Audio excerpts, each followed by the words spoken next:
Okay, again, this is a new episode in All Apologies, Guilt and Blame. It's the third book in my series, Life Beyond Silence. My first book was titled Not a Victim, a Survivor, Life Beyond Domestic Violence and Rape. My second book was titled Losing Touch with Reality. I've done podcasts on both of those already. So please feel free to go back and listen to those podcasts on both the first book and the second book. I will also tell you that the first book definitely can be found on Barnes and Nobles as well as many other avenues, including Amazon. The reason I did this podcast was to kind of finalize and I guess motivate me to go ahead and get the second book and the third book up on Amazon. They were originally published a long time ago, but I have in the podcast added my feelings as of now and some more details that I left out of the books. Okay, so I'm going to get started with the next episode. In the last episode, I left off talking about being a whistleblower and blowing the whistle on the physician that I worked for, which is all the details can be found on the internet regarding that. It's not something that is still under a gag order or anything. I think I was scared and I guess I was kind of terrified of his reaction. And at the time that I blew the whistle, I was under a lot of stress. But as my girlfriend pointed out, there was nothing stopping me now. I should do it for just the fact alone that he was tormenting me, the physician, I mean. It was a hostile work environment that I had worked under for so long. And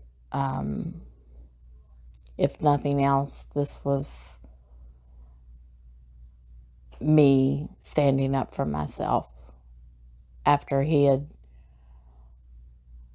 always threatened me that I would go to jail if he went to jail.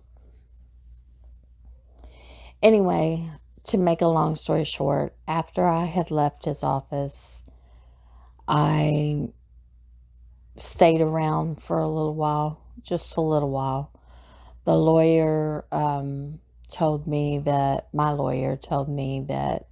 it was going to be a process and there was no timeline or anything. And he said, maybe you should just leave town and go start over somewhere else. You know, you've got the time and now you're free from that office. So you should just go start over. And I figured he's probably right. I should go start over. And at the time my girlfriend was fixing to leave town too. She and her boyfriend had decided to move to like Colorado. They were going to get out of town and go find like a place where they could basically have the freedom to do what they wanted to do. And they didn't want to be in an area like a small town. They wanted to be out in the open range kind of area. So they did. They moved, and I moved to Tennessee. I still do have a daughter that lives down here. And my two other daughters are in Kentucky, but they live in a small town just like the one I was leaving. And I knew coming to the Nashville area got me close to two of my children, and I was still able to go back to Kentucky anytime I wanted. Nashville is kind of midway from my son and my first two daughters, and then my youngest daughter lives in the Nashville area.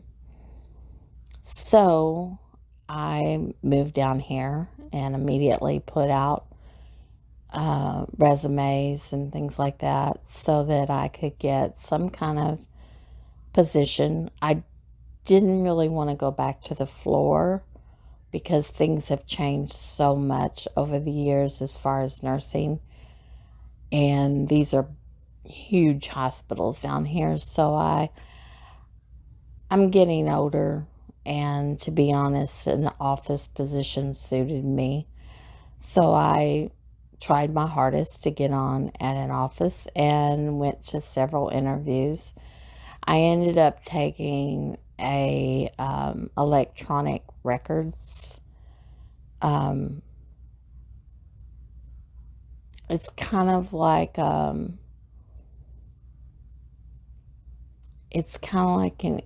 electronic records analyst position. It's based in Phoenix, Arizona.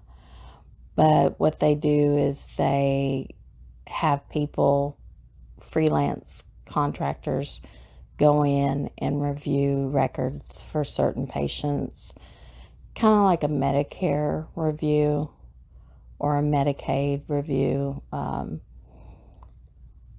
They go in and review for failures as to if something was done properly or if all the records have the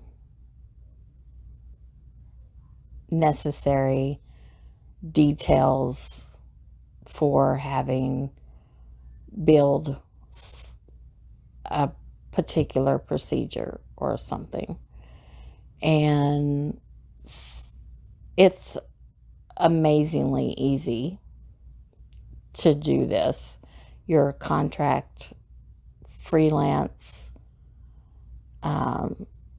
technician, basically, and you go in and you pull records and you scan them so that someone else can look at what was done, if all the necessary procedures were done before, like a test was ordered and stuff. So basically, you're just pulling the records, scouring the records for what is necessary to send back to the reviewer. And it was super easy. And I did that for close to a year. But there was no way to have it go full time because it was completely contract. And I got another small job for a time period, and then I got a corporate job as a reviewer for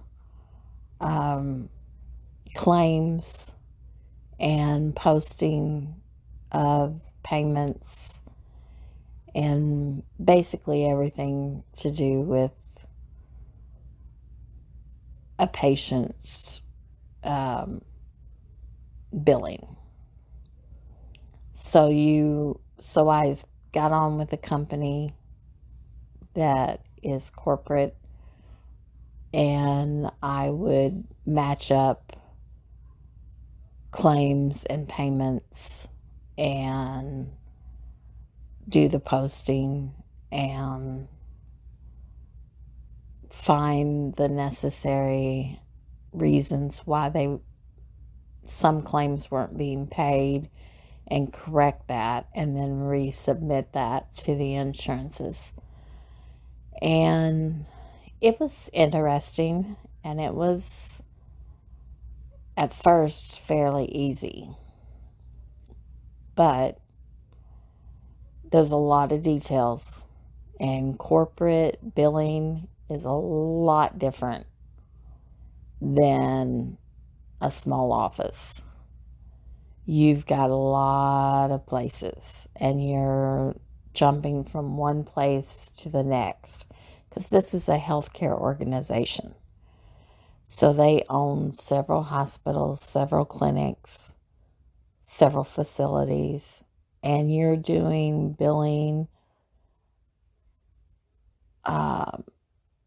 You're doing the matching and the resubmission of billing that was done improperly, or that could not have been finished out because of maybe the name wasn't spelled right, or it was hard to read. For whatever reason, there was a hiccup, and these claims are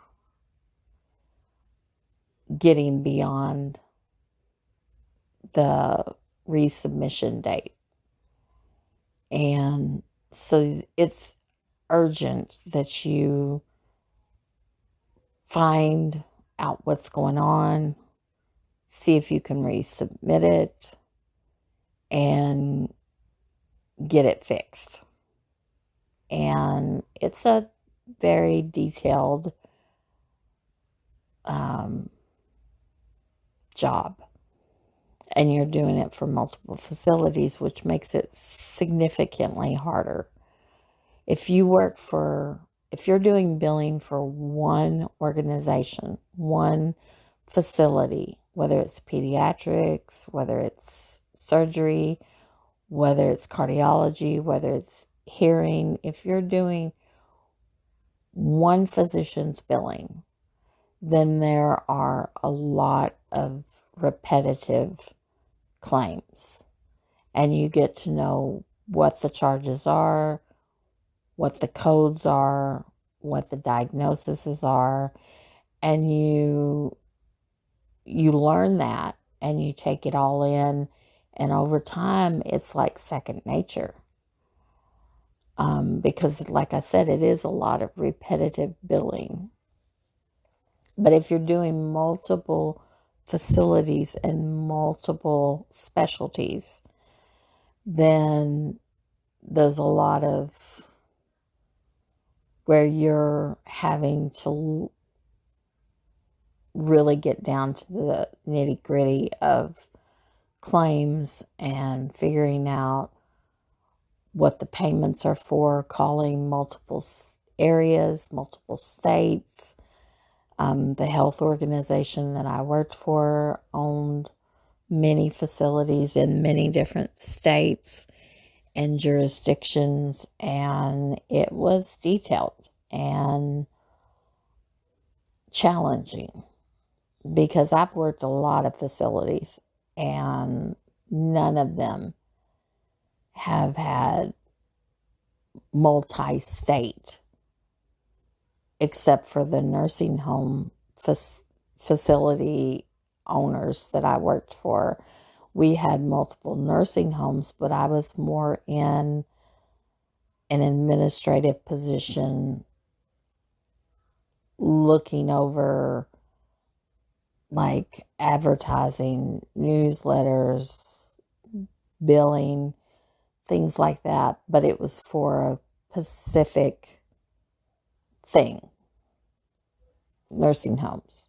And it was also for the main office. So I had plenty of people, if I didn't know certain things to say, what is this? And then I would remember the next time it came across my desk. In this instance, it could be a clinic, it could be a hospital, it could be an office, it could be even dental. And it was all over many states. And you were given a list that you would get used to, but then your list would change and it kind of rotated along a group of us, so that the only reason I thought that it was rotated was if you got stuck on things, maybe somebody else would get farther. And not only that, but maybe you getting somebody else's places and things that they were stuck on gave you a new set of eyes in which to look at their things that they were stuck on. And I don't know. It was a lot. And I enjoyed it at first. It was in the area that I wanted to work at. It was with a group of people that I wanted to work with. And then things changed. Over time, we were told that we had a new building that we were being forced to go to. At first, when the building was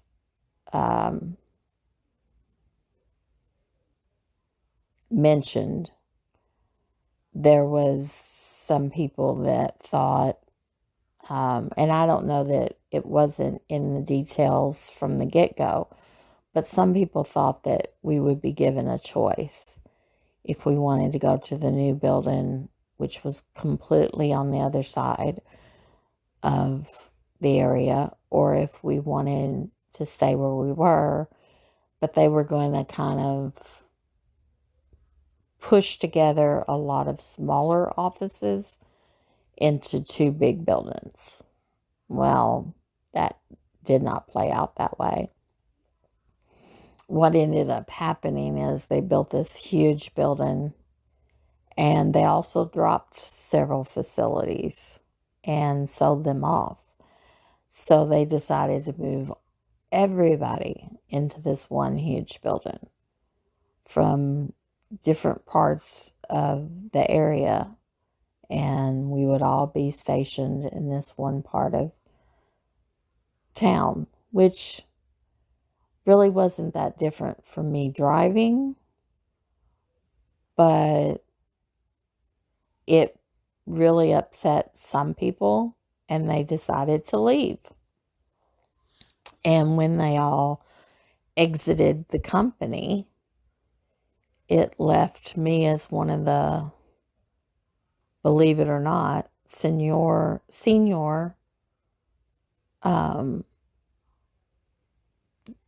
claims analyst, whatever you want to call me. And I was like, what? Everybody's leaving and I'm going to be stuck here? And they tried to kind of give me different titles, but it didn't mean that I got any kind of increase in pay. It just meant that I got some different titles given to me and a lot of different responsibilities added on. And I was totally disgusted. Like, I was burnt out. I had been there, like, let me think. I had been there going on like 3 years, 3.5 years.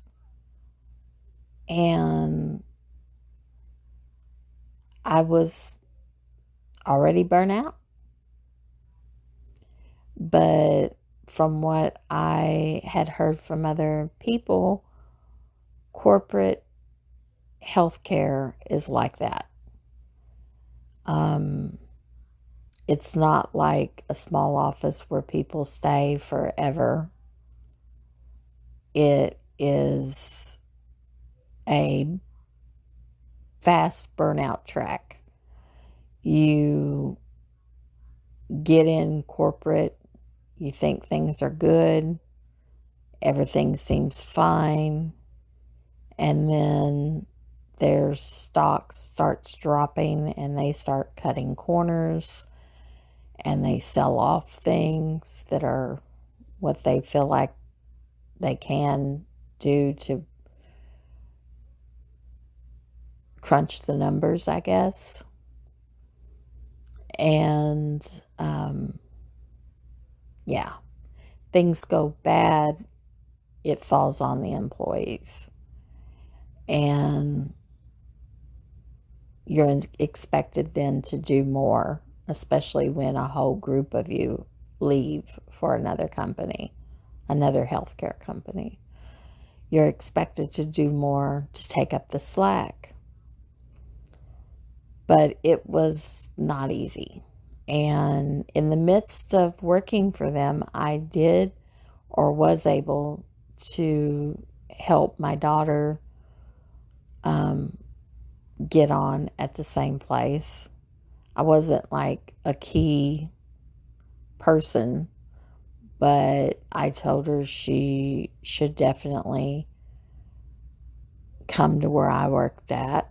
And this was early on. This was before things started to go sour.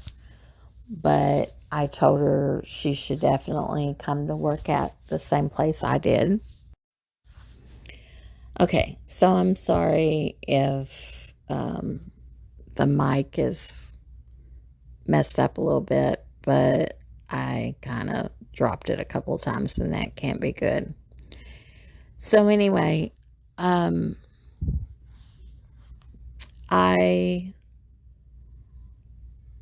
had her get a job there, and for a short period of time, it was good for the both of us. But when things went sour, it was more my part of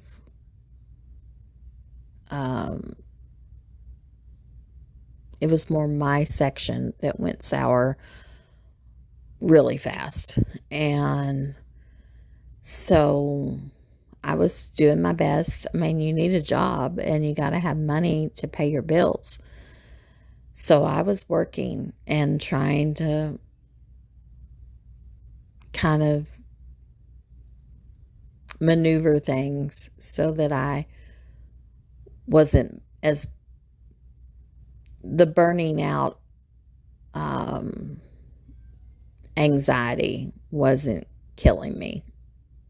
But to be honest, it seemed like it was, because I knew I had a heart condition and I knew that I was having more and more problems with my blood pressure. I was having arrhythmias. I had my diabetes issues, and it was a lot. My anxiety was up, my stress level was up. It was a lot.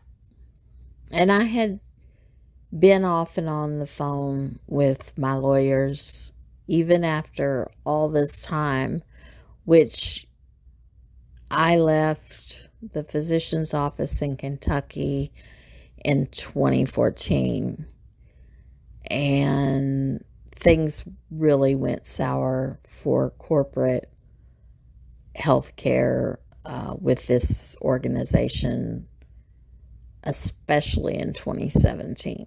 So it had been 3 years, and I was getting stressed out more and more over my health issues, over trying to pay bills and trying to work, and it was a lot.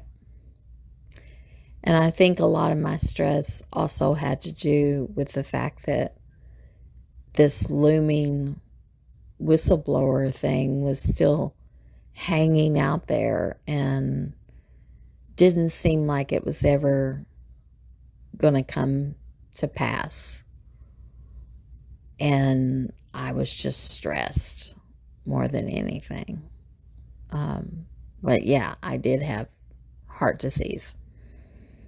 So, I guess you would say in early 2018. No, it was late 2017. In late 2017, somewhere around I don't know, let's say beginning of December, beginning part of December, I got a phone call. Actually, I got lots of phone calls from my lawyers. And I had been away from my desk, and usually I always turned my phone off during working hours. I was just too much up and down, and I only looked at my phone during breaks and things. So basically, I was just with it like a chicken with its head cut off. I was training people, I was doing claims, I was posting payments, I was up and down out of my seat all day long. I was going to meetings. It was a lot. And my daughter worked on the same floor, but over in a different section,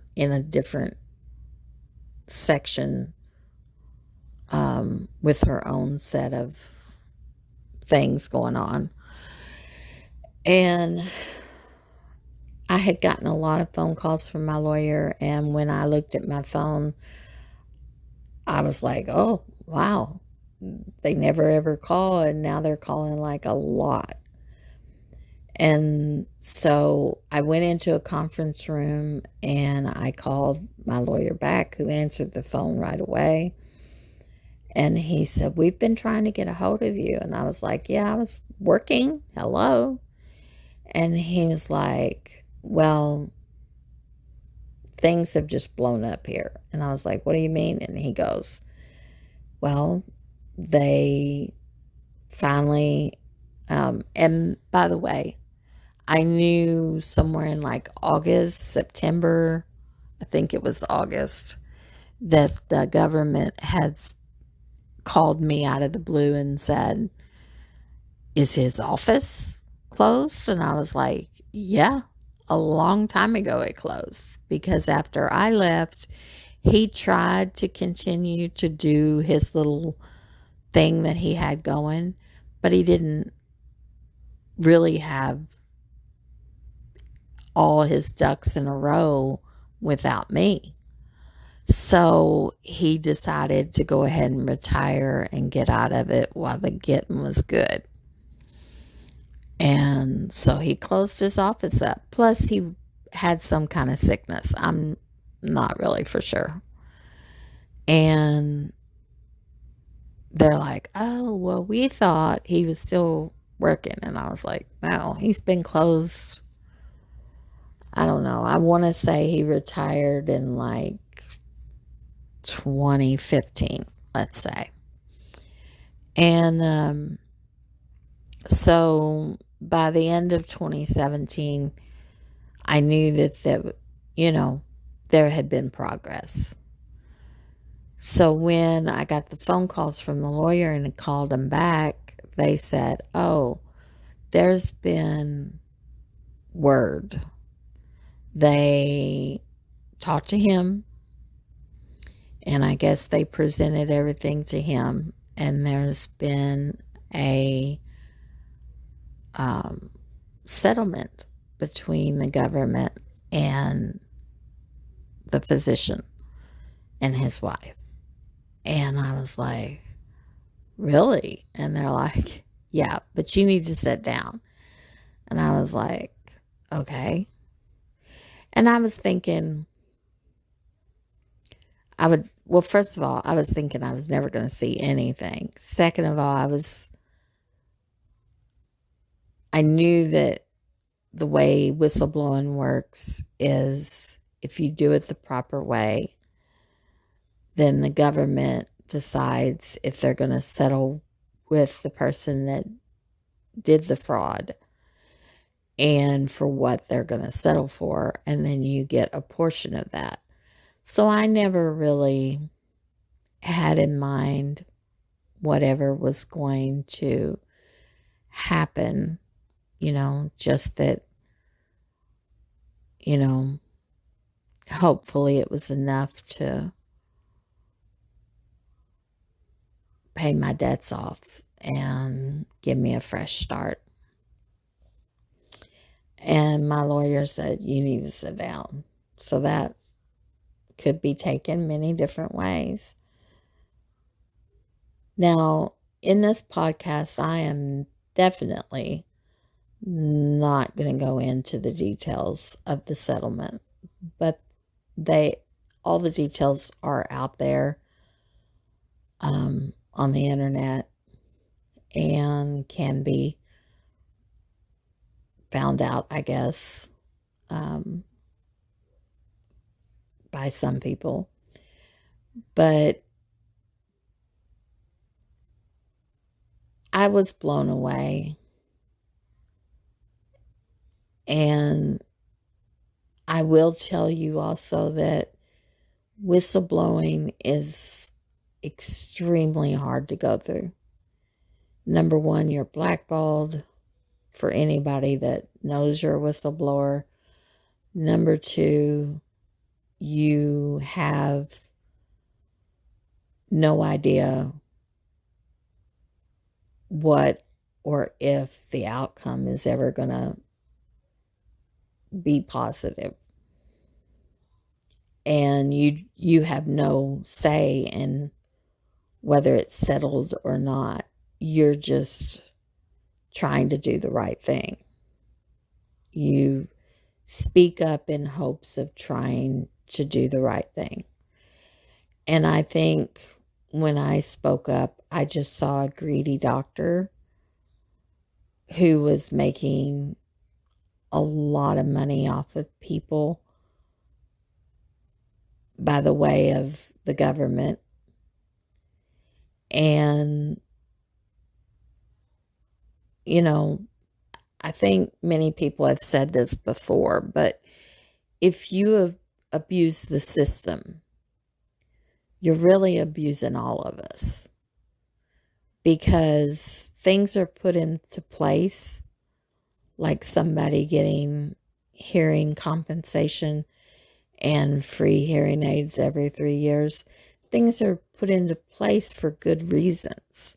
But if you abuse the system, you're really, because the government pays for that, you're really taking money by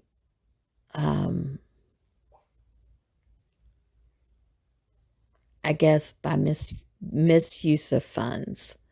So let's say, and don't get me wrong here, I am not the right person to be asking how all this works. But let's say the government, like the law people that are in,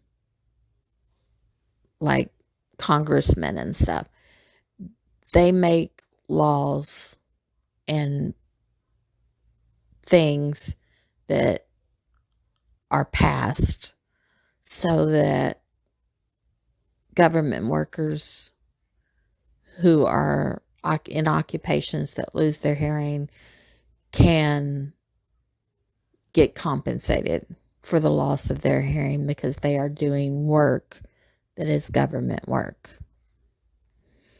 And then they're given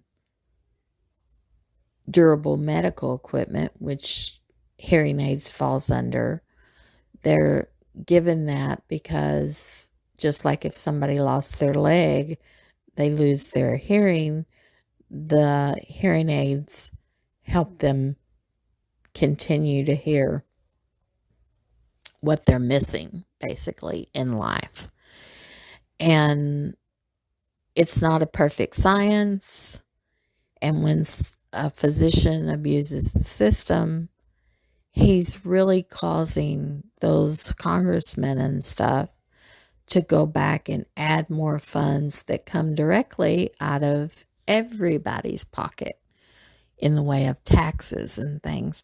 And they are having to increase the funds to pay for what is misused in the pot, basically. And I'm just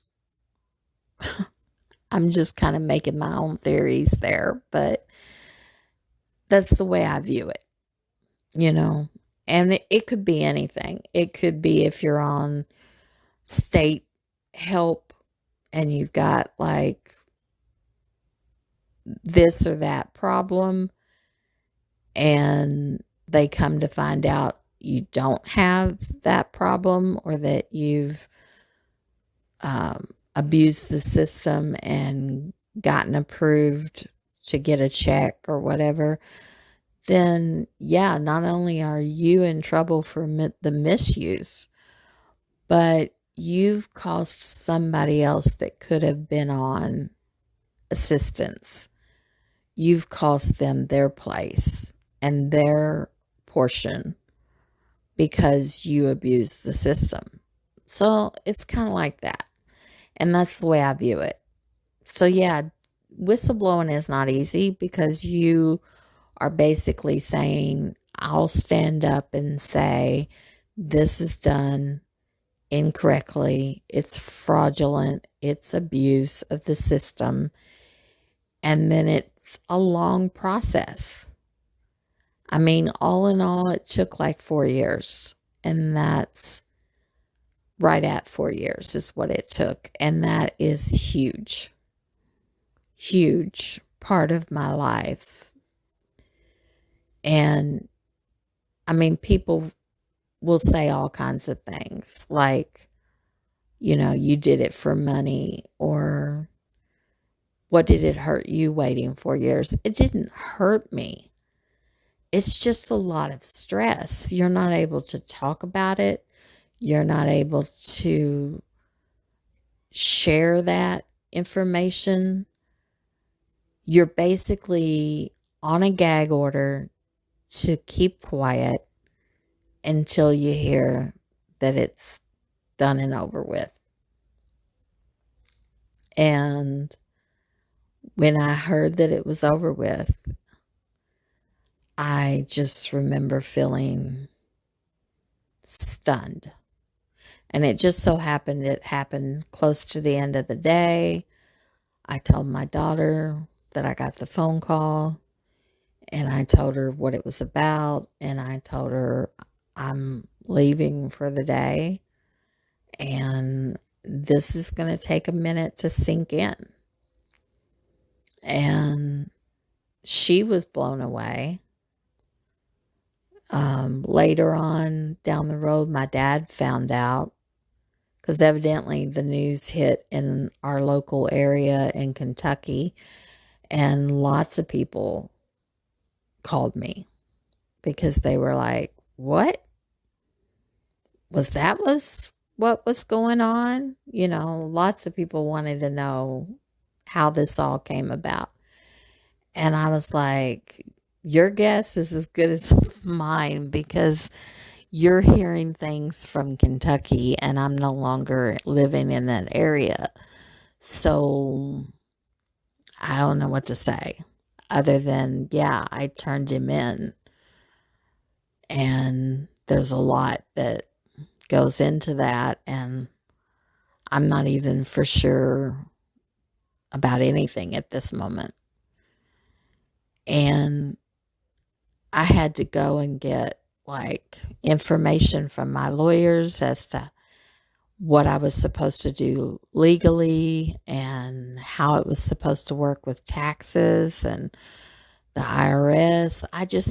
I literally did not know anything about anything. I was like a fish out of water when it came to whistleblowing in a settlement like the one that I was in, I guess, which I really wasn't in the settlement. I was just the whistleblower that provided the information for the government to catch him at what he was doing and settle with him on the details of how to settle it. And some people were like, why did they settle? And I'm like, don't, you're asking me all these questions that I really don't know all the particulars, other than the fact that the government looks at it as, okay, this is a white collar crime. They settle it for an amount that feels justifiable, I guess. So you've taken this money and abused the system, and you have one chance to settle with us on an amount that we feel is one that's able to be settled on. And if you don't want to settle, then we'll take you to court. And all of this will come out, every single thing. And you could be fined, if we take you to court, well above what you actually abused the system for. So you either settle for a little less than what you abused it, or like, let's say, half of what you abused the system, or you go to court and you fight it thinking that you'll win, and you could be fined and go well above what you actually got. And I don't know how that determination is made as to what they will settle on. I don't know any of that process. I was just the person that blew the whistle, that gave the information to the powers that be, that actually caught him and,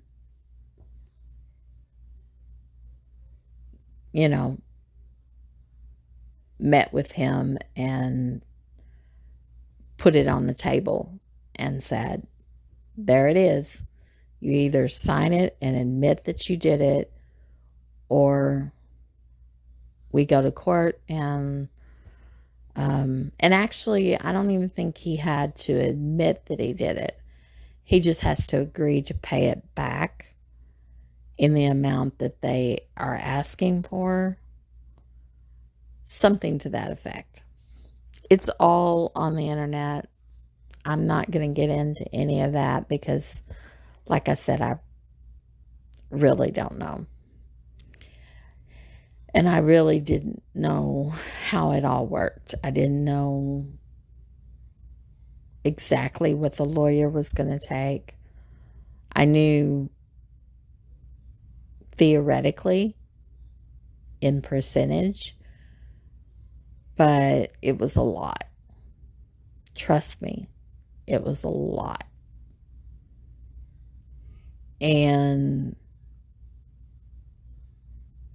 But to be honest, the lawyer did their part. I would not have known how to do this. And I got a very good lawyer. If I had known a cheaper one that could do it just as well, I probably would have used that one. But I thought I was doing the right thing, and I was. He was a very good lawyer. His whole group is a very good law firm. And I don't regret the way it played out.